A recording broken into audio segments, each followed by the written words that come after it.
original goal and aim is always to guess where the markets are going. And certainly after 2012, 2014, politics obviously became very important. And it's not just about looking at the next event, it's trying to understand what's going on. So I thought to show you 4 slides of big picture things that are going on that hopefully, will encourage some thoughts on your side. So this one here, I call this, geopolitical resilience. And for me, these are the 2 most important trends going on. What you see on this side, on the left side, is on the x-axis is obviously since 1860 to today, and on the y-axis you see the percentage of the German center-left party SPD. The reason I picked the SPD is because it's the oldest effectively center-left party in the world, which hasn't really changed the mission, if you want. I mean, for example, the Democrats have transformed, especially in the 1860s. And what you can clearly see is that there are cycles, right? I mean, you see, obviously, in the 1860s, people started to get the vote, and then it peaks, and then the center-left vote decreases. Then, obviously, there was a time there was no voting, and then but you see very clearly that there is cycles. Now, the problem with that is political cycles last anywhere between 20 and 30 years, 40. And that is why very few of us have seen this, which is also why the market or many traders are completely blind to it. When they talk about the cycle, they think about the financial cycle, but it's a 10-year thing. So a trader or an investor will have seen many cycles as he grows out. But political cycles, you will see very few, and very few will see inflection points. And I think personally at the moment we are at one of these inflection points.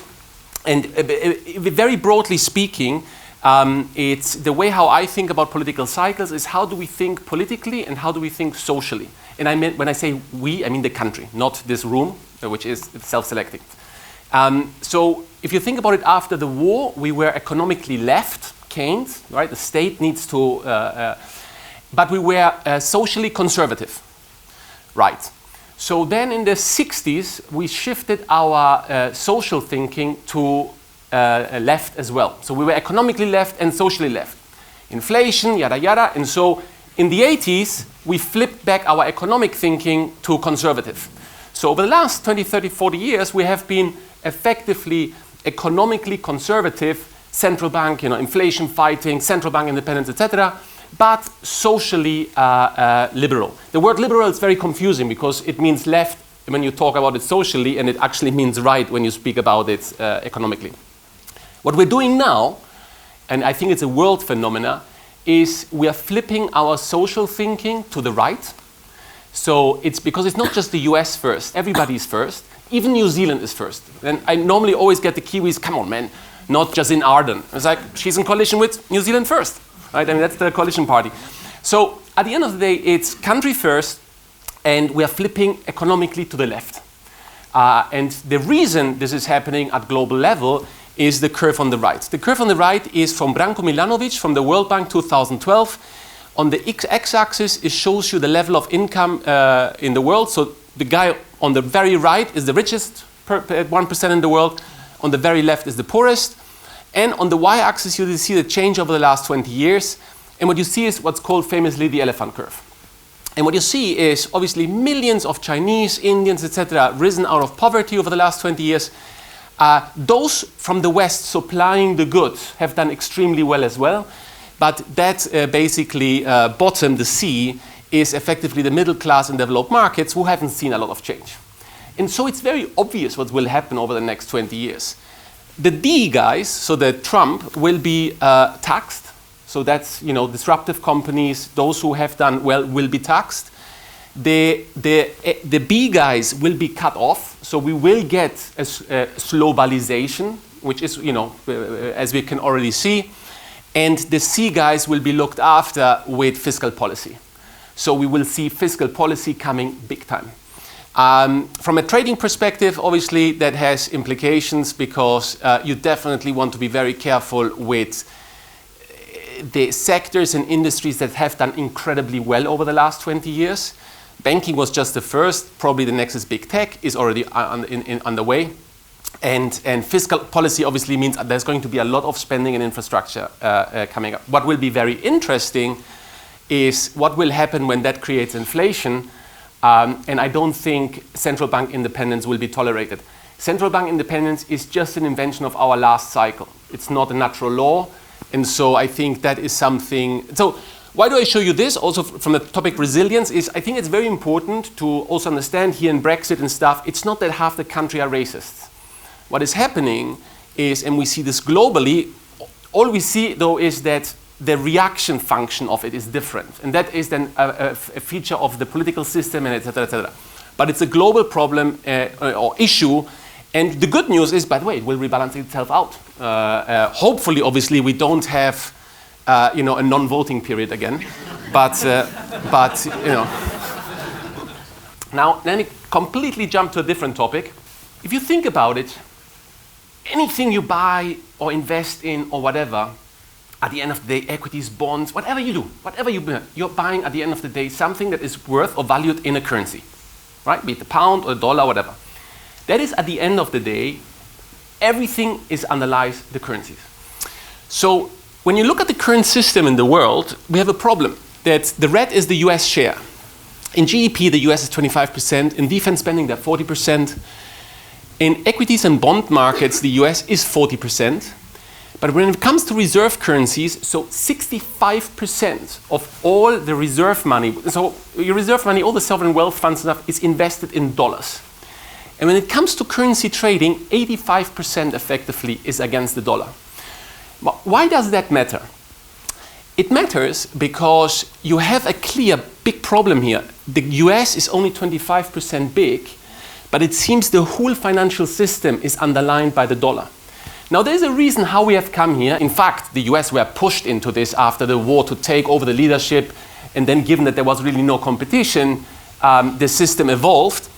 But the problem we have at the moment, if you think about the financial crisis, many people just think that, it was the mortgages which blew up. The mortgages were just the kicker. The real problem of the financial crisis was, for example, the European banking system. That European banks were heavily invested in US assets. And that when you invest in US assets and suddenly the market stops, you go to your central bank. But the central bank in Europe prints euros, not dollars. So what actually happened in 2009, which is the biggest bailout nobody ever spoke of, is that the US gave illimitted liquidity to 16 central banks. And what I mean with this is they gave at one point $1 trillion of credit to all the other central banks in the world to keep the system running. Now, what is very interesting is, obviously all went well, the system recovered, the loans were paid back. But what will happen when we come to the next big financial crisis? There's three options here. Either the US this time will say, honestly, why should I mean, it's not my fault that all the European banks, that Europe has nowhere to invest, that you invest in the US. It's not my problem that you have a complete currency mismatch in your balance sheets. Either the US says no, in which case we have a situation a bit like, when Greece got squeezed in 2015, they did turn to Russia and China for help. It's just Berlin had called them before, so obviously they didn't get it. But the fact is, you could, because of that, see huge realignments. The second option the US can do is say, fine, we bail, we again give this huge liquidity to the central banks in the world. And then hopefully if everything turns out lucky again, and the things get repaid. The third option is the US again bails everybody out, but they don't get repaid. Because already in the last crisis, if you speak to a European politician, they think it's casino capitalism from the US. It's like, no, it's your banks where there's a huge currency mismatch, which is the problem. And so why am I saying this? That is a massive problem, this dollar dependency of the system. Bitcoin, by the way, is not a solution for this. The only solution is that both the Chinese yuan and the euro increase in importance. But the problem we obviously have is that if the eurozone doesn't reform, people won't continue buying. The reason 65% is in dollars because everybody knows who stands behind the dollar. In Europe, it's not exactly clear, right? It's nice, Draghi, definitely, but you really don't know after. And the problem with the Chinese is if the Chinese don't open their capital markets, then the yuan will not become an important currency. And obviously at the moment the yuan is completely irrelevant on the currency trading perspective. So what we have is the Europeans want to become a big currency, but they can't.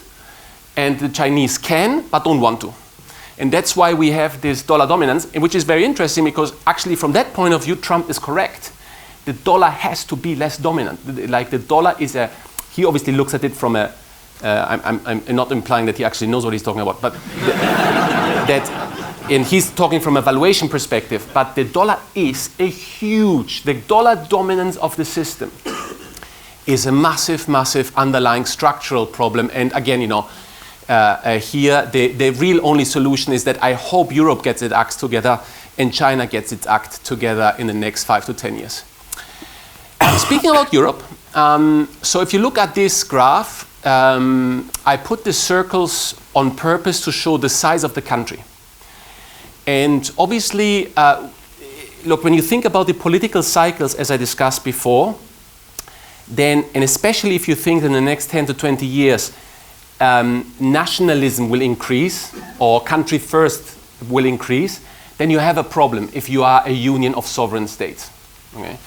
The last thing you want to be, in fact, is that. So the problem we have now is, let's assume the UK leaves. As you can see in the north, so the Europe in this whole voting mechanism, if you look at how blocking majorities work in parliament, etc., at the moment is a perfect balance. I mean, the whole thing was built on a perfect balance, where effectively the north, the south have the same almost voting share, and then there's the east. So it's almost 1/3, 1/3, 1/3. With Britain going out, the problem in the north is there's no people. Their country, there's no people. So the balance of power will significantly change to the south. And that has big implications because obviously in Europe, we currently have, the reason I have this division is we have an economic division between the north and the south. And I would say in the north, that's an economic division, right? In the north, if you borrow, you repay. In the south, maybe not. And then you have a very, very important East-West division, which is new. The East-West division is about obviously migration, and the fact about complete difference in view of the Western part saying we let them in and we redistribute, and the Eastern part saying we don't let them in, hence we don't redistribute. And this will be this will be a big fight. So I have to say, at the moment, the EU, and by the way, I'm an EU fan, but they better reform and fast. And my problem with this is two things. Number one is, the funny thing is the guys who are blocking it at the moment are the Germans. This is quite funny, because Macron is asking for reforms, and then we can speak about what reforms are necessary. But the Germans are at the moment very blocking it with a mentality which is a little bit too Germanic about it has to work, while it clearly needs to reform.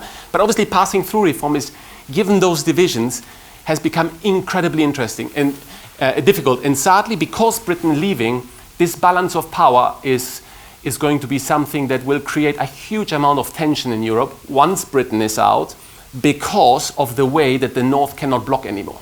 And obviously in economic thinking, they think extremely, very, very differently. And then last, here's one thing about the current markets related to the deflation problem we have. So if you think about it, there's three drivers really of deflation, which is obviously globalization, i.e. t-shirts being produced in cheap countries reduces obviously our cost of t-shirts here. Demographics, old people tend to save. The amount of old people is increasing. They save. By them buying bonds, they decrease the yield. If the yields are low, you don't need to increase interest rates. And technology, again, obviously makes everything cheap. So everything presses on inflation, i.e. we have no inflation, we have deflation.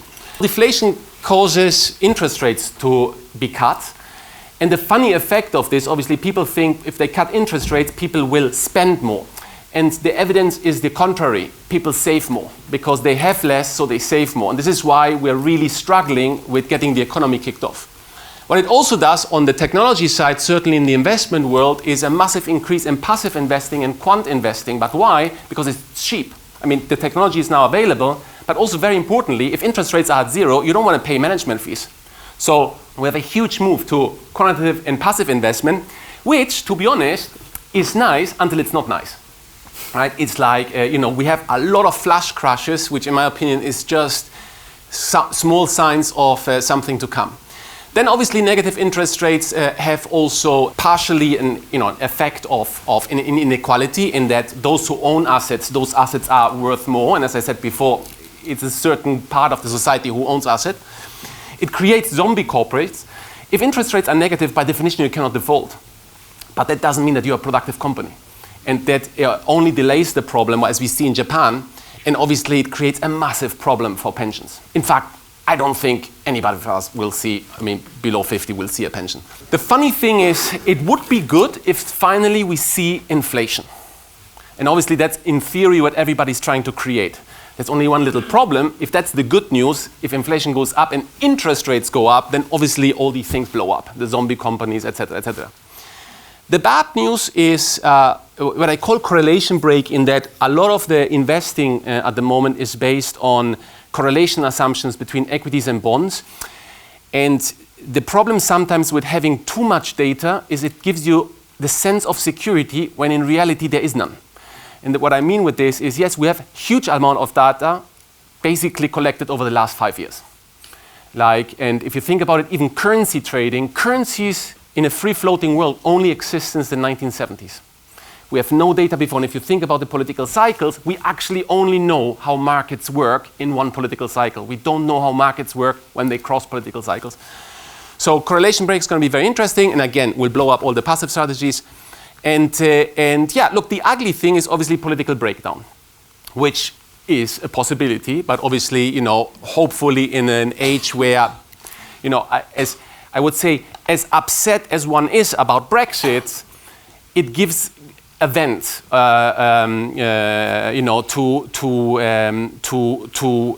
it's that still better than obviously going into the no election zone. I think this is going to be very interesting now how we deal with this. But maybe I stop here.